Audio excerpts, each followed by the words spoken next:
Guys, അപ്പൊ നമ്മൾ ഇന്ന് പുതിയൊരു സ്ഥലത്തേക്കാണ് പോകുന്നത്. പോകുന്ന വഴിക്ക് നമ്മള് മലയൊക്കെ കണ്ടാണ് ഗൈസ് പോയത്. വേറെ എവിടേക്കല്ല ഗൈസ് നമ്മൾ പോകുന്നത്, കല്ലട വാട്ടർ ഇറിഗേഷൻ പ്ലാന്റ്സിലേക്കാണ്.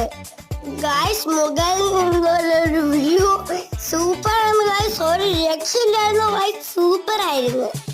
നമ്മളെ നേച്ചർ എന്ത് ബ്യൂട്ടിഫുൾ ആണ് ഗൈസ്, എന്ത് ഭംഗിയായിട്ടായിരുന്നു ഗൈസ് കിടക്കുന്നത്. ഞങ്ങൾ അതും ആസ്വദിച്ച് ഒരുപാട് നേരം അവിടെ സ്പെൻഡ് ചെയ്തു.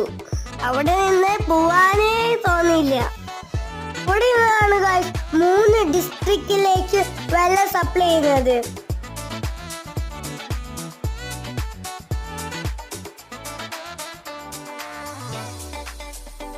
കൊറേ നേരം ഇവിടെ സ്പെൻഡ് ചെയ്തിട്ട് അടുത്ത സ്ഥലത്തേക്ക് പോയി. അത് അടുത്ത ഷോട്ട്സിൽ കാണാം. ടാറ്റാ, ബൈ.